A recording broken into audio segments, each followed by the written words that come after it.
Before we get into this video, I just want to state, I personally do not think all Americans are stupid. I think people are stupid across the whole entire globe. But this video is trending and it seems like it'll be a fun watch. It's how Americans got so stupid. I know I've got a lot of American viewers, so you guys can watch it with me and you guys can let me know what you agree with, what you don't agree with down below in the comment section. I know that 99.9% of you guys are definitely smarter than me. I'm from the UK, you are from America. So 100% not all of you are stupid unless I'm just really dumb, which I could be. But yeah, let's jump into this and check this out, man. Wanna know how I got this dislike ratio? I make a video praising the Soviet Union and nobody bats an eye. I make a video praising the United States and everybody loses their minds. Okay, fine. I hear you. You only want to hear things that confirm what you already believe. I get it. Let's talk about why Americans are stupid. Right, here we go. How Americans got There's a so famous stupid. episode of the Jimberly Kimberly live show where clueless residents of Los Angeles fail to name a single country. Is it South Africa? Yeah, the country of Asia. Greenland or Iceland or something. Although these are no doubt cherry-picked, and I'm sure if you stood in a big city all day and shoved a camera in people's faces and asked them questions, you'd be able to find 3 minutes worth of people who couldn't answer on the spot. Right. Miss, for $1, name a woman. Name a woman? Yeah. But the stereotype that Americans are ignorant about the wider world is largely true. These people can't name a country because they don't care about other countries. 40% of Americans have a passport, compared to 66% of Canadians and 76% of Brits. Right. In 1994... No, but this makes sense why you guys don't have passports. America's that big, you don't really need to travel that far. Do you know what I mean? Like UK to Europe, I've only really traveled to Europe, and the whole of Europe is like smaller than America, so that low-key makes sense. Well, it was only 10% of Americans. Oh, wow. But that doesn't mean Americans have gotten more globe-trotting since then. It was because after an above-average episode of the news, it became mandatory to need a passport when entering Canada and Mexico. So it's fair to say that a very small percent of Americans will be leaving this corner of the world. Right. As I said in a previous video, America has all you'd ever want geographically within her borders. Why go anywhere else? Unreal. Oh la la. Oh la la. Look at it. Why would you want it? You don't need to. You don't need to leave. The foreign cultures, maybe? Americans don't care about that either. On the list of the highest grossing movies in the USA, you have to go all the way to 520th place to get a movie that isn't American. It's Crouching Tiger, Hidden Dragon, by the way. Couldn't even beat The Nutty Professor. Somebody please check up on Ang Lee. I think he might have killed himself. Neither do global affairs hold the average American's interest. When asked about the Kyoto Climate Accords, who the Taliban are, or who Nicolas Sarkozy is, Americans are woefully underinformed compared to other developed nations. Okay, so I only know the Taliban. So does that mean I'm the same as you guys? Does that mean I'm the same? I know who's Kyoto and who's Sarkozy. I've never heard of them in my life.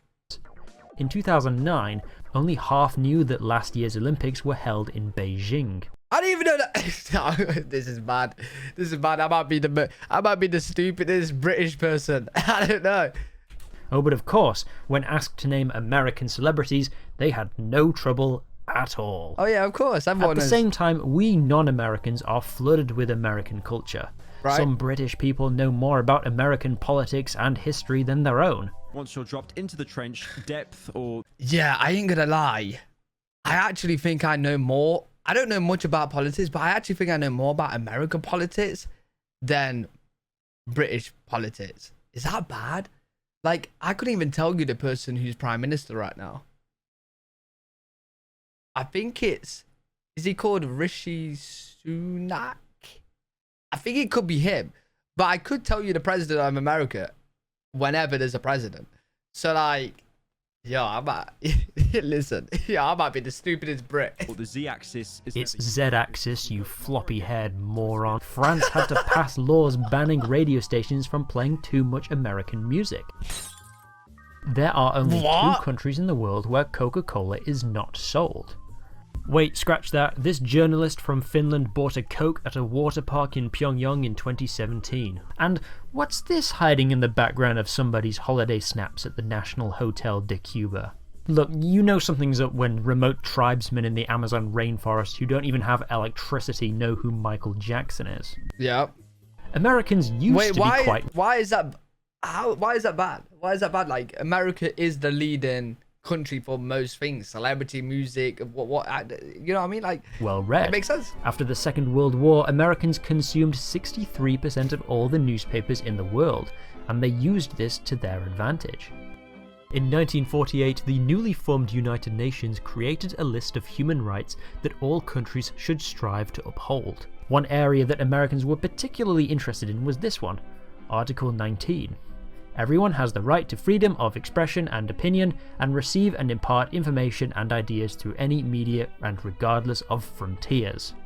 What the USA wanted was a completely level playing field. Anyone can buy any media from any other country. Right. A global free market of ideas, released from the shackles of censorship. For if anyone can gain access to the truth, we cannot be marched into the same kind of ignorance and intolerance that characterized the Axis nations of the war. This is admirable. Freedom of speech is a core value of the United States and many other allied nations.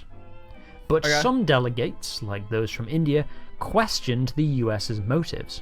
If you believe in an equal access to information and culture, shouldn't you redistribute some of your media creating capacity to developing nations like ours, so that we have an equal opportunity to tell the world our stories?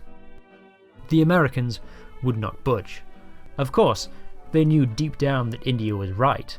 The American delegation to the convention was highly populated by journalists and media magnates. They knew that if countries couldn't afford their own news, they would be increasingly reliant on buying news from American wire companies like the Associated Press, which was good for both the media companies' profits, but also the US State Department, who would no doubt have been licking their lips at the prospect of 1 billion people reading news with a specific American spin on it. Right, okay, makes sense. In 1944, the Associated Press sold news to 38 countries. Within 8 years, that had doubled to 70 countries. Jesus. In the 1950s, around half of films shown in European and Asian cinemas were American, 2/3 in Mexico, Brazil, and Argentina. Yo, this number's pretty low. 53%? Because I'm telling you right now, I think personally the UK number will be higher than 53%, surely. Because I definitely prefer, I can't really stand British TV programs. I really can't.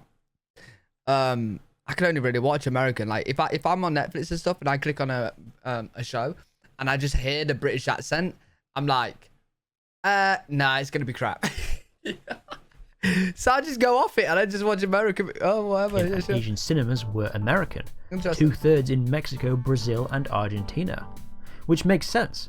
Americans made grand technicolor films brimming with Hollywood sparkle because they could afford to. They have a better Whereas production. war-torn Europe, impoverished Mexico, and nuclear-obliterated Japan were stuck making small-scale comedies to keep up morale. One of the most popular French movies in 40s France was 1949's The Big Day, a mostly plotless movie where a whimsical French postman gets into wacky mischief in a quaint village. There just wasn't the money or resources for anything else. Hollywood captured the European public's imagination, and they wanted more. But why is it only a one-way street? Because while you can do or say whatever you want within this is a lot of text. a one-way street. Because while you can do or say whatever you want within the United States, the Constitution also says that the American government can regulate what goes in or out. During the Cold War, anything that might be considered communist propaganda could be seized by the post office and never delivered. Books or even souvenirs from communist countries, for example. Pamphlets criticizing US foreign policy. Immigration reached a low point in the early 70s, with only 4.7% of Americans being foreign-born, limiting Americans' interaction with different cultures. Obviously, it wasn't totally like North Korea. Plenty of foreign movies and music were allowed into the US. But the media that caught on was either already Americanized... Wait, what was the British... Home of Europe? Never heard of it. to the US. Never heard. But the media that caught on was either already Americanized or so plastically exotic that it doesn't really say anything about the culture where it's from. Right. The Beatles were British, yes, but they got their start covering American rock and roll musicians. When John Lennon stepped out of line, the American government made sure that he knew it. Movies imported from Japan were mostly samurai flicks, and very few movies set in the modern day. The film Ikiru is widely considered the best Japanese film ever made, if you ignore people who have never felt the touch of a woman. But this existential drama about a depressed, lonely man was only given a limited release in California, and the poster was edited to feature a stripper who is only in the movie for like 1 minute. The narrow stream of European movies that made it into the USA came in the form of the French New Wave cinema, movies that were stylistically inspired by American films, but also so stuffy that few audiences would ever want to watch them anyway. Okay. Qu'est-ce que ça peut te faire? Ça ne va pas, non? Non, rien. Je voulais dire cette phrase avec une idée précise. Yeah, what is going Je on? ne savais pas quelle était la meilleure façon d'exprimer cette idée. Ou plutôt, je le savais. Mais maintenant, je ne sais plus. This was further stifled by the Hays Code, a set of extremely strict regulations that were in place from 1934 to 1968. If you've ever wondered why old black and white films seem so dry, it's because of these rules.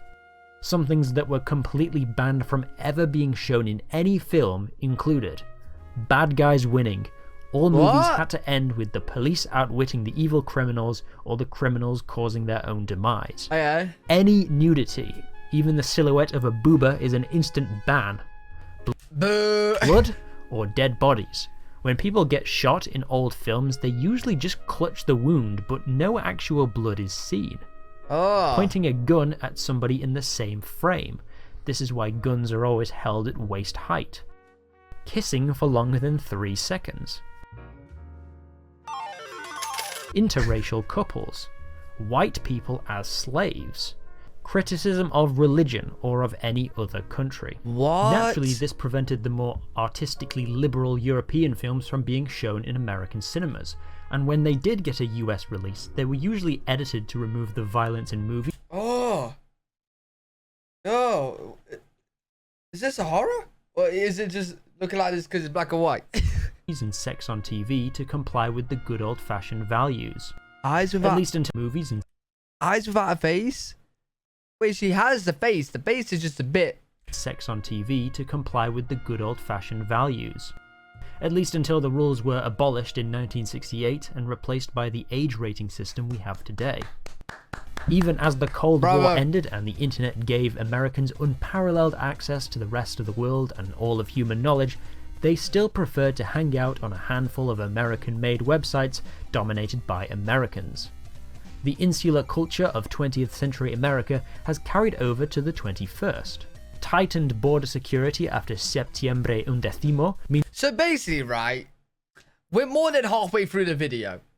And Americans are so stupid because they only, like, we're saying, like, they only do and know America things, right? But that's because they make the best things, bro. Like, movies, the best. Music, the best, right? And whatever you're into is probably gonna be America, right?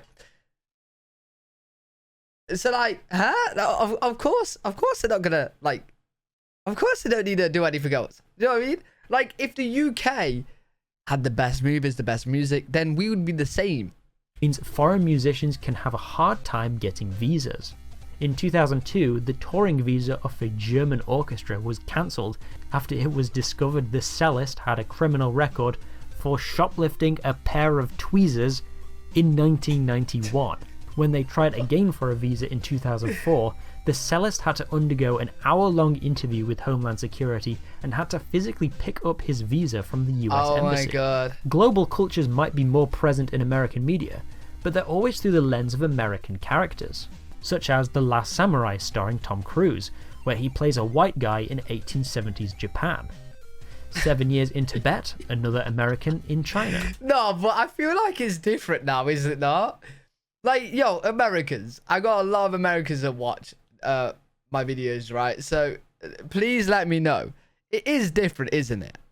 Like, I've seen quite a few videos where it's no one from America, it's no one from the UK, and let's say it could be a samurai, and there's not one person from, like, that seems to be from America in there, or UK or whatever, right? They seem to be from Japan.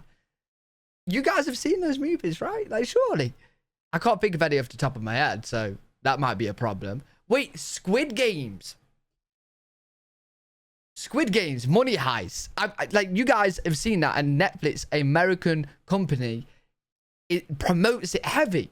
You know what I mean? Like, Indiana Jones, American in Egypt. The Bourne Identity, American in France.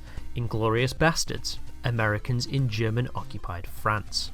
And for the ladies in the audience, Mamma Mia. For a movie set on a Greek island, there's not a single Greek person in the entire movie. Is there any hope for America, or are they destined to be a stinky, dumb, redneck country forever? Maybe. In 2000, 92% of the music in the USA Top 50 was American, making it the second most insulated market in the world after Pakistan. But today, it's more like 60%. Oh, wow. With Brits, Canadians, Latin Americans, and Africans making themselves more seen in the charts. oh, okay. Okay, we're doing better. We're doing better. We're more cultured. Well, I say we're, like, I'm American. I'm not American, so you guys are more cultured. Hey, good job, man. Each year, there are more foreign films nominated at the Academy Awards than ever before. Here we go. What used to be an American-only pay-to-win awards show is now an international pay-to-win awards show. Progress. As social media platforms have an element of randomness in what they show users, there is a higher chance of Americans being shown videos from other countries, forcing them to take note of what is happening. It seems the revolution will be TikToked. I've been giving the impression throughout this video that it's all or most Americans who are terminally uneducated. But American ignorance isn't as evenly distributed as you'd think. That study I mentioned earlier, when adjusting for English proficiency, income and education levels, Americans are really no different from their European counterparts. Wait. Hold on. So, the UK apparently has 68% more high income, which I personally think is wrong. From all the things I've seen the average salary in the US. I've seen the average salary in the UK. The UK is much lower. And then it's saying USA has high education 71 and the UK 70. So does that mean they're smart? Does that mean they're smart? Does it not? And why does Denmark not have a high income, but they don't work? And in some cases, marginally smarter. So wait, so Americans have got so stupid, but UK is more stupider. Makes sense. Knowledge about the wider world even correlates to political views, and not in the way that you'd think. Wait, is this meant to be the UK? With the bad tea, bruh. A 2022 survey asked Americans 12 questions about the world, such as who is the British Prime Minister, what does the Indian flag look like, and what this symbol represents. The people who answered the most questions correctly were committed Democrats and committed Republicans. Swing voters, those enlightened centrist chads, were the stupidest. Only 40% of moderate Republicans could name the US Secretary of State, compared to 60% of convicted Republicans. Only half of moderate Democrats knew that the USMCA trade agreement replaced NAFTA, compared to 66% of convicted Democrats. I don't even know what this is. Also, I just thought it was funny that the more Americans know about the European Union, the more favourable view they have of it. Huh? So our Americans about the European Union, the more favourable view they have. High knowledge individuals see EU, NATO more favourable, and China less favourable. Sure. I don't even know what this means. I ain't gonna lie. Have of it. So are Americans ignorant? Many of them are. But it isn't their fault. It's a mix of geography, American imperialism, Cold War paranoia. Oh, wait, this video makes more sense. Bro, if the title was like, oh, America's ignorant, right? That makes way more sense to why they want to keep themselves American, right? Sure. But all right, that makes sense. That makes sense. But I think a lot of Americans will agree that they are ignorant, but like the thing is, so would every other country if they were to be like America, right? You have everything in your country.